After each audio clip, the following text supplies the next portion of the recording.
Video like जरूर कर लीजिए और ऐसे वीडियो लगातार फ्री में पाने के लिए चैनल को तुरंत सब्सक्राइब कर लीजिए और बेल आइकन को जरूर टैप कर लीजिए ताकि आगे भी सारे वीडियो आपको मिलते रहे। यूट्यूब में फॉलो करते हैं तो प्लीज ये वाला फ्री टेलीग्राम चैनल जरूर ज्वाइन कर लीजिएगा। सारे नोटिफिकेशन सारे अपडेट यहीं पे आते हैं, ध्यान रखिए।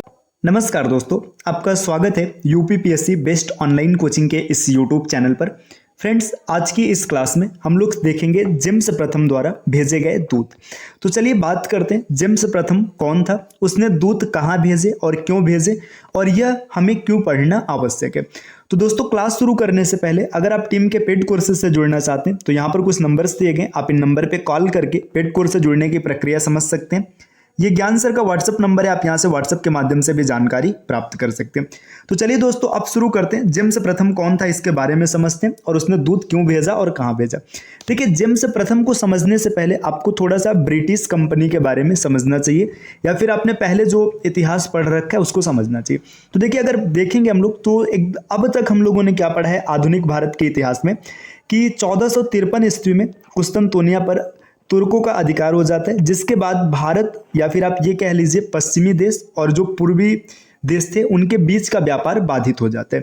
पूर्वी देश का मतलब भारत, इंडोनेशिया इधर के देश, और पश्चिमी देश कहने का मतलब है यूरोपीय देश, उनका व्यापार बाधित हो जाता है। अब इसके बाद नए मार्गों के तलाश की आवश्यकता होती है, जिसमें स्पेन, पुर्तगाल और अन्य यूरोपीय देश प्रमुख भूमिका निभाते हैं। अब व्यापार करने के लिए सबसे पहले पुर्तगाली आते हैं, उसके बाद डच आते हैं, ब्रिटिशर्स आते हैं, वो लगातार व्यापार करते हैं और व्यापार का मुनाफा देखकर उनके मन में लालच उत्पन्न होता है।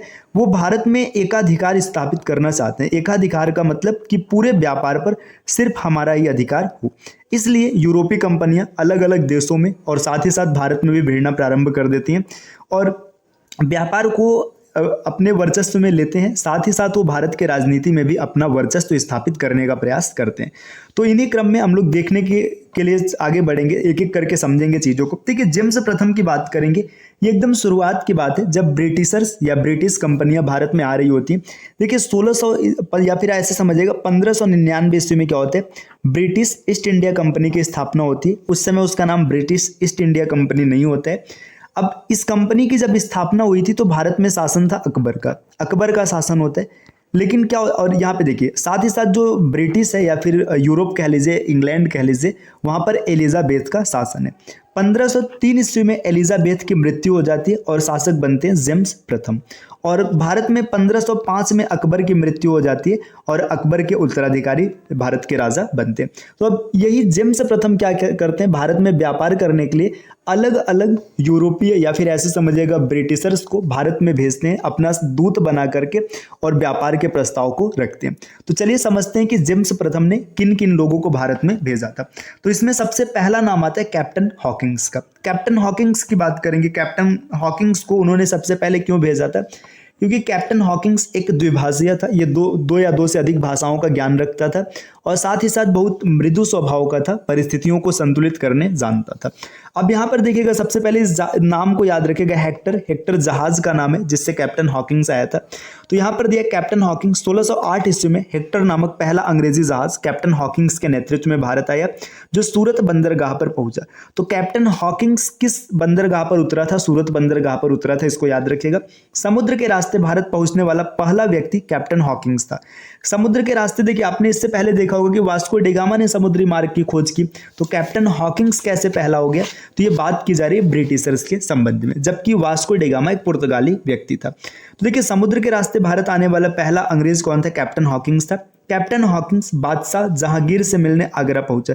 एक चीज और याद रखिएगा, जो हॉकिंस आया था वो जहांगीर के दरबार में आया था, लेकिन उसके नाम में जो उसके हाथ में जो पत्र था वो अकबर के नाम का था। ये भी क्वेश्चन कई बार बनता है कि कैप्टन हॉकिंस किसके नाम का पत्र लेकर जहांगीर के दरबार में उपस्थित हुआ था। अकबर के नाम का पत्र इसके हाथ में क्यों था, क्योंकि एलिजाबेथ की मृत्यु होने के बाद जब जेम्स प्रथम शासक बना तो उस समय उसे ये नहीं पता था कि अकबर की भी मृत्यु हो चुकी और भारत में अब जहांगीर का शासन है। चलिए तो आगे बढ़ते हैं। जहांगीर ने पहले हॉकिंस को सूरत में व्यापार करने की अनुमति दी, परंतु स्थानीय सौदागर एवं पुर्तगालियों मतलब जो पुर्तगीज थे के विरोध के कारण अनुमति रद्द कर दी।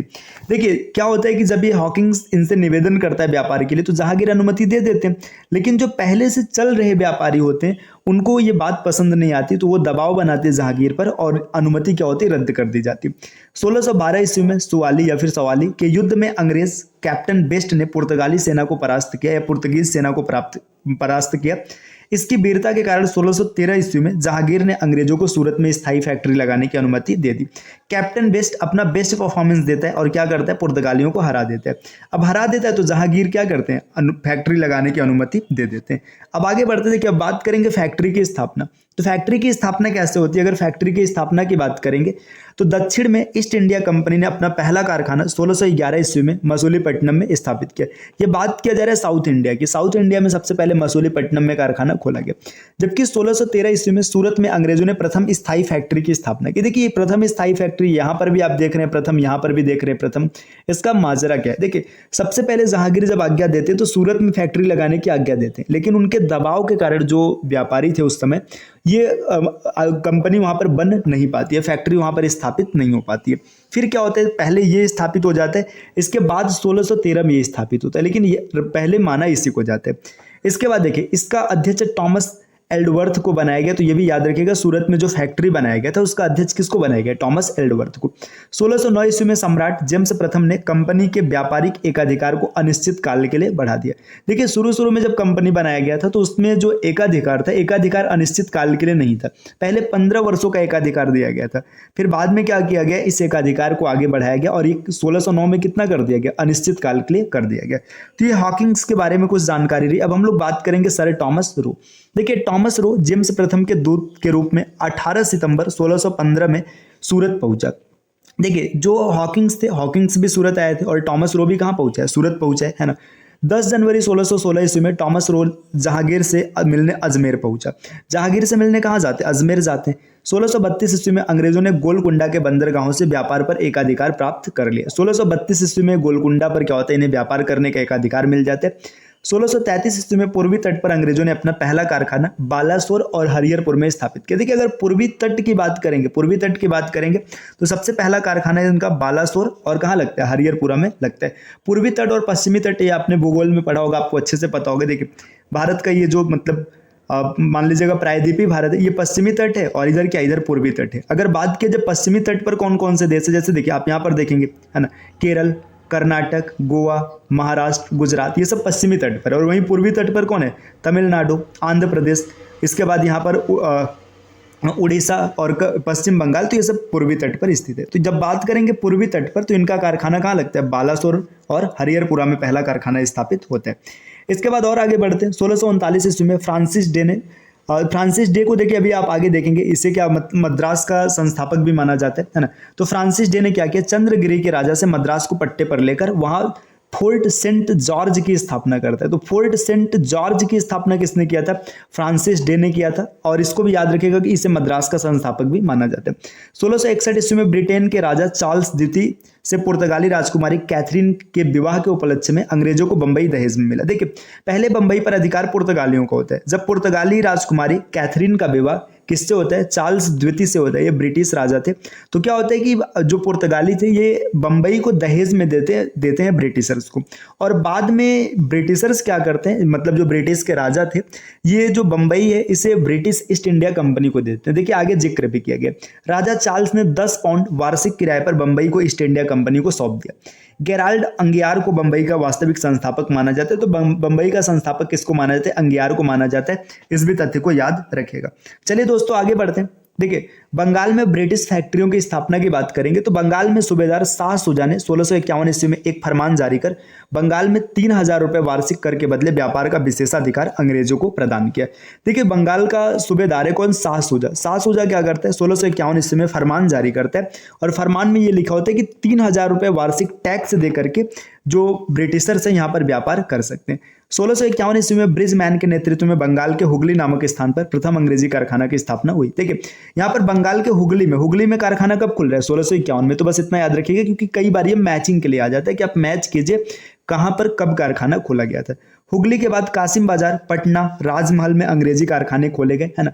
यहाँ पर बंगाल की बात करेंगे तो 1651 को याद रखिएगा। इसके बाद और आगे है, देखिए 1686 ईस्वी में अंग्रेजों एवं औरंगजेब की भिड़ंत हुई। कारण क्या था? हुगली में अंग्रेजों द्वारा लूटपाट। देखिए यहाँ पर यह भी कारण था और इसके अतिरिक्त ये भी कारण था कि जो औरंगजेब द्वारा लगाया गया जजिया था, ये जजिया देने से मना कर रहे थे 1.5% का। इसमें क्या होता है कि अंग्रेजों की हार होती है और अंग्रेज हुगली से भाग जाते। ऐसा कहा जाता है कि भाग करके वो उस समय फुल्टा नामक द्वीप पर जाकर के छिपे थे। तो इस तथ्य को भी याद रखिएगा कि अंग्रेज भाग जाते हैं और फुल्टा नामक द्वीप पर जाकर छिपते हैं। 1698 ईस्वी में क्या होता है? बंगाल के सूबेदार अजीम उस्सान ने सूतानाती, कलिकाता और गोविंदपुर की जमींदारी अंग्रेजों को सौंप दी। ये 3 गांव याद रखिएगा, सूतानाती, कलिकाता या कोलिकाता यहाँ पे लिखा और गोविंदपुर। यहीं पर देखेंगे जो कोलिकाता है, यहीं पर क्या होता है कि जो उस समय वो था, उसका नाम देखिए फोर्ट विलियम की स्थापना की गई थी, है ना। चलिए आगे बढ़ते हैं। यहाँ पे देखिए गोविंदपुर, सूतानाती और कोलिकाता, ये 3 गांव से मिलते हैं, है ना। जाप चारनाक ने सूतानाती, कलिकाता और गोविंदपुर को मिलाकर एक नए नगर कलकत्ता की नींव रखी। देखिए मतलब ये जाप चारनाक, ये भी क्वेश्चन कई बार बनता है वनडे एग्जाम में कि कलकत्ता की स्थापना किसने किया था। तो जाप चारनाक ने क्या किया? सूतानाती, कलिकाता या कोलिकाता और गोविंदपुर को मिलाकर एक नए शहर या नए नगर कलकत्ता की स्थापना की। इसी कारण जाप चारनाक को कलकत्ता का संस्थापक भी कहा जाता है। चलिए और आगे बढ़ते हैं। देखिए अब यहाँ पर क्या डेटा दिया? 1700 ईस्वी में कोलकाता में फोर्ट विलियम, ये पहले अभी मैंने बताया जस्ट, है ना, नाम थोड़ा सा नहीं याद आ रहा था, है ना। फोर्ट विलियम की स्थापना की गई। इसका गवर्नर चार्ल्स आयर को बनाया गया, है ना। देखिए जो फोर्ट सेंट डेविड था, है ना, इसकी स्थापना मद्रास में की गई थी और इस फोर्ट विलियम की स्थापना कहाँ की गई? कलकत्ता में किया गया और इसका गवर्नर किसको बनाया गया? चार्ल्स आयर को बनाया गया। 1700 ईस्वी में कलकत्ता को पहली प्रेसिडेंसी नगर घोषित किया गया। तो दोस्तों ये रहा टॉमस रो के बारे में। टॉमस रो के बाद कैप्टन हॉकिंग्स के बारे में, है ना, कि ये लोग भारत में आकर के कौन कौन से कारनामा करते हैं या फिर भारत के राजाओं को खुश करके कैसे कंपनी की स्थापना में सहायता करते हैं। कंपनी कहने का तात्पर्य भारत में अपनी फैक्ट्रियों को स्थापित करते हैं। अब अगले क्लास में हम लोग सीखेंगे कि मुगल साम्राज्य का पतन कैसे होता है, विघटन कैसे होता है। आपने पढ़ा होगा इससे पहले कि जो मुगल का सबसे अंतिम प्रभावी राजा था वो औरंगजेब था। औरंगजेब की मृत्यु 1760 में होती है। इसके बाद से मुगल सत्ता कमजोर पड़ जाता है। तो इन्हीं सब की चर्चा हम लोग अगले क्लास में करेंगे। तो चलिए दोस्तों मिलते हैं आपसे नेक्स्ट क्लास में नए कॉन्सेप्ट के साथ। तब तक के लिए नमस्कार।